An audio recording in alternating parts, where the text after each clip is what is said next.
Halo teman-teman sekalian, kali ini saya akan mendemonstrasikan bagaimana penerapan metode overloading pada pemrograman berorientasi objek menggunakan Java. Demonstrasi saya tunjukkan dari mulai menjalankan NetBeans.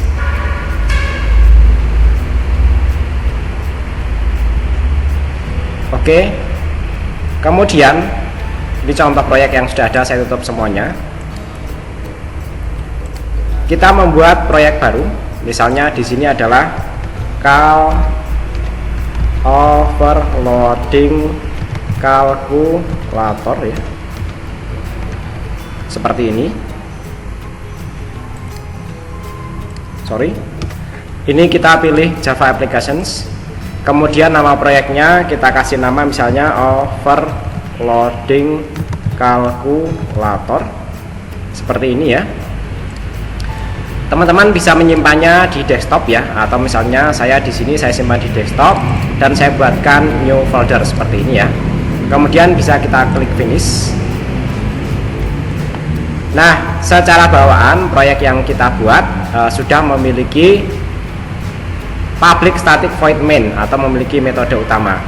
Oleh karena itu dalam contoh ini saya buatkan kelas parentnya atau kelas induknya dari kelas overloading kalkulator ini ya. Misalnya di sini saya buatkan kelas baru ya, misalnya kalkulator parentnya, karena nanti akan kita buat sebagai induk dari kelas yang akan kita pakai ini. Oke, seperti ini ya. Misalnya di sini kita buat dua metode ya. Metodenya kita buat statik saja biar nanti kita bisa panggil secara langsung tanpa instansiasi ya. Misalnya statik seperti ini ya. Yang pertama bertipe integer ya, bernama tambah ya. Tambah ini untuk menambahkan dua angka bertipe integer ya. Misalnya ini ya, angka A dan di sini adalah integer angka B ya. Oke, seperti itu. Nah, kemudian di sini kita tambahkan sebuah operasi ya. Return, ini tidak usah pakai tanda kurung ya, A plus B seperti ini ya. Oke, metode ini nanti akan memiliki kesamaan dengan metode berikutnya ya, statik juga.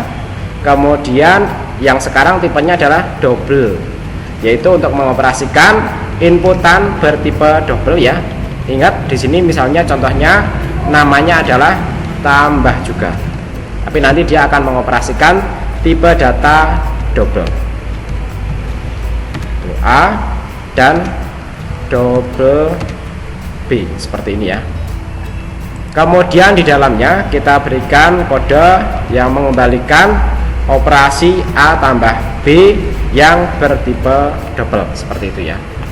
Kemudian setelah itu kelas yang memiliki metode utama tadi kita extend ya, artinya kita jadikan kelas ini turunan dari kelas yang parent ini ya.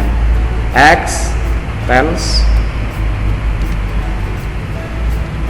kalkulator parent ya, seperti ini ya. Ini tulisannya kurang benar ya. Oke, extend, nah, semestinya ini pakai X ya, seperti ini jadi benar ya. Kemudian setelah itu ya, di sini kita panggil sekaligus kita cetak ya, karena operasi di sini kan dia mengembalikan nilai. Sedangkan yang di sini kita bisa langsung mencetak nilai sekaligus memanggil metode yang ada di sini. Metode di sini kan bersifat statik ya, jadi kita bisa langsung memanggilnya di sini ya. Kita gunakan perintah shout, kemudian kontrol spasi seperti ini ya. Nah, di sini kita panggil tambah ya. Tambah yang pertama kita berikan masukan inputan angka integer 3 sama 7 misalnya ya. Nah, di sini dia akan mengoperasikan, karena inputannya integer, dia akan mengoperasikan tipe data integer. Sedangkan berikutnya ya, kita shout lagi, kontrol spasi, kemudian kita panggil metode tambah lagi ya, dengan inputan sekarang adalah tipe data yang double ya. Nah, tipe data double itu tipe data yang pecahan ya, misalnya yang satunya adalah 4,56. Oke, ini semestinya ada di atas seperti ini ya. Oke, saya simpan. Setelah itu, kelas yang memiliki metode main seperti ini bisa kita coba jalankan ya. Oke, ini kita coba jalankan, kita run ya, run file ya. Nah, di sini program berhasil berjalan dengan baik ya. Pemanggilan metode tambah dengan inputan integer, dia akan mengoperasikan dua angka integer di dalamnya dan menghasilkan angka 10 ya. Sedangkan pemanggilan metode tambah dengan inputan angka double seperti ini, dia akan mengoperasikan tambah pada dua inputan bertipe double seperti ini, hasilnya yaitu 11,34. Demikian untuk demonstrasinya, mudah-mudahan dipahami.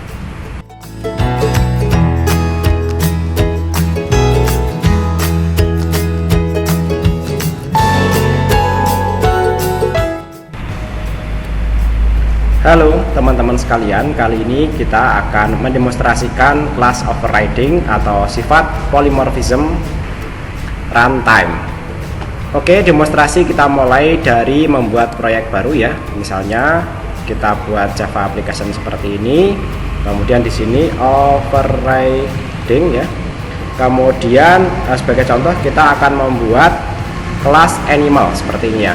Proyeknya kita simpan di desktop, new folder ya. Setelah itu kita klik finish ya.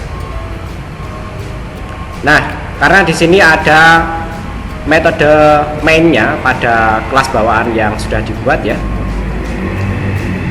maka yang kita lakukan di sini kita buat kelas baru ya bernama animal parent ya.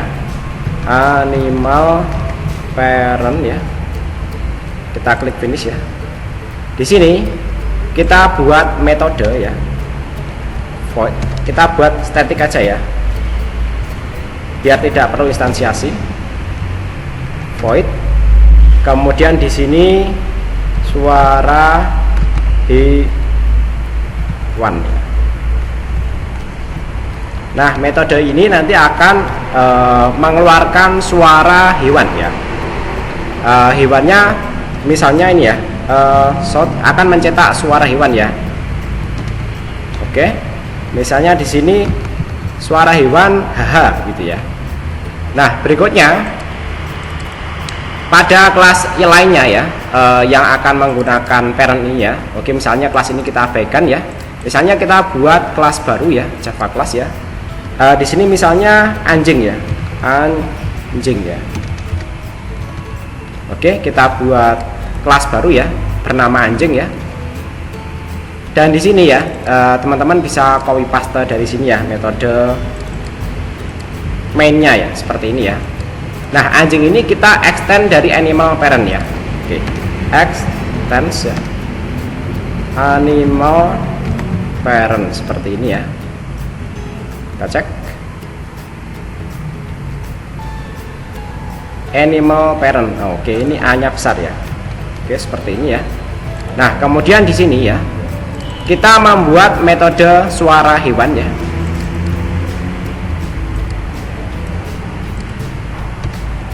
Sama, static juga ya.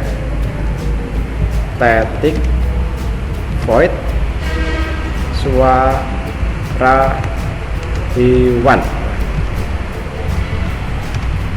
Oke, seperti itu ya. Nah, metode di sini nanti akan mengoverriding ya. Jadi nanti suara hewan pada induknya adalah haha ya.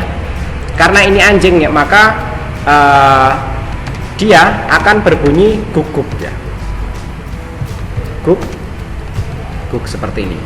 Sehingga nanti ketika nanti metode ini suara hewan ini kita panggil ya, dia tidak akan menjalankan metode yang ada di sini yaitu haha, tapi nanti dia akan menjalankan guguk.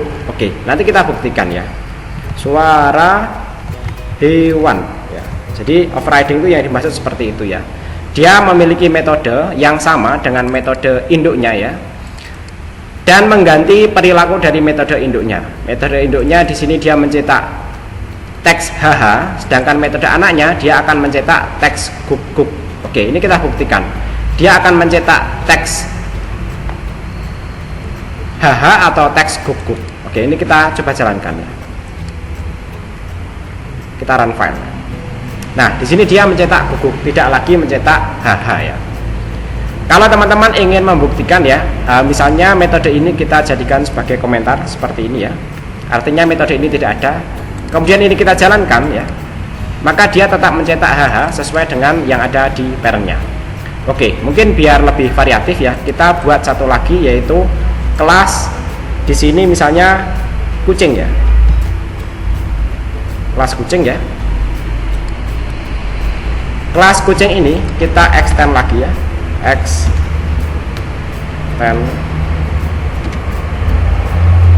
animal parent ya, animal parent ya, seperti itu.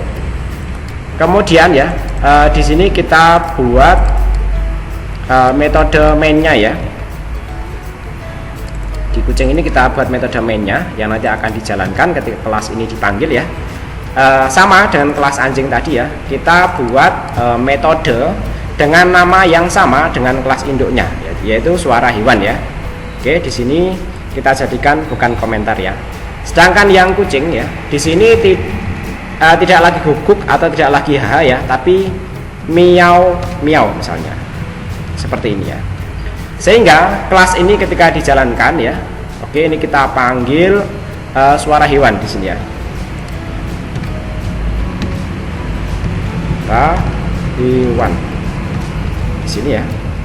Nah, suara hewan sekarang dia akan menampilkan teks bertuliskan miau miau ya. Oke, kita jalankan ya. Nah, dia jalan miau miau. Sama ya, ketika metode ini tidak ada, kita hapus atau kita jadikan komentar ya, maka dia akan menjalankan perilaku pada kelas induknya, yaitu dia akan menuliskan atau menampilkan teks HH. Yang kucing ini kita buktikan, kita jalankan ya, dia menampilkan HH. Tapi kalau tadi metode yang mengoverride dari kelas ini ya, nah, yang mengoverride dari kelas parentnya yaitu HH menjadi miau miau, dia akan kembali menjalankan perilaku yang miau miau ini. Oke, saya kira demikian demonstrasi metode overriding yang merupakan bentuk polimorfisme runtime atau polimorfisme dinamis. Terima kasih. Assalamualaikum warahmatullahi wabarakatuh.